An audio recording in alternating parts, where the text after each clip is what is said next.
السلام علیکم ورحمۃ اللہ وبرکاتہ۔ آپ نے سوال کیا ہے کہ سابقہ زندگی کی بہت سی نمازیں جو کہ شمار بھی نہیں کی گئیں نہ یاد ہے،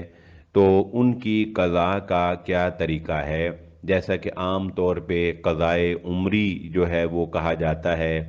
یا بعض لوگ جو ہیں وہ یہ کہتے ہیں کہ جی ایک ہی نماز ہے، وہ خاص ایک طریقے سے پڑھ لی جائے تو وہ ساری عمر کی نمازوں کی قضا بن جاتی ہے۔ تو یہ سب باتیں جو قضائے عمری کے نام سے بیان کی جاتی ہیں کہ ہر نماز کے ساتھ ایک نماز پڑھ لی جائے، یا اسی طرح حرم میں جا کر کہتے ہیں ثواب زیادہ ہوتا ہے، وہاں جا کر اس نیت سے قضائے عمری کی نیت سے نماز پڑھ لی جائے، یہ سب باتیں خود ساختہ ہیں۔ رسول اللہ صلی اللہ علیہ وآلہ وسلم سے یا صحابہ اکرام سے قضائے عمری کا ایسا کوئی تصور یا ایسی کوئی نماز کا طریقہ ثابت نہیں ہے۔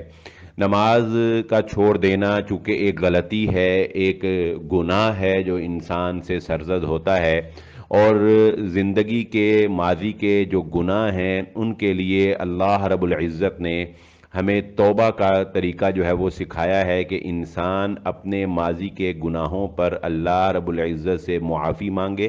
اللہ تعالیٰ سے توبہ کرے، اور توبہ کرنے سے اللہ تعالیٰ سابقہ تمام گناہوں کو معاف فرما دیتے ہیں،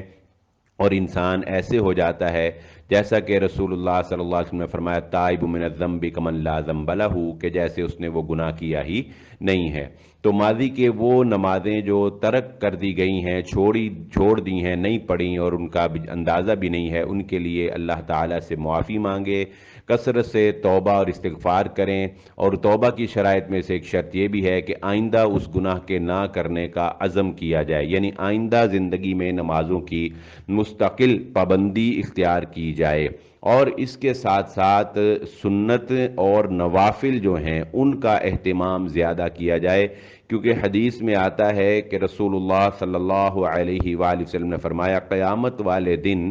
انسان کی جو نمازوں کی یعنی فرائض کی جو کمی کوتاہی ہوگی، اللہ رب العزت فرشتوں کو کہیں گے کہ دیکھو اس کے نوافل میں نمازیں جو ہیں ان کو شمار کرو، اور اس کی جو فرائض کی کمیاں کوتاہیاں ہیں ان کو نوافل کے ساتھ جو ہے وہ پورا کیا جائے۔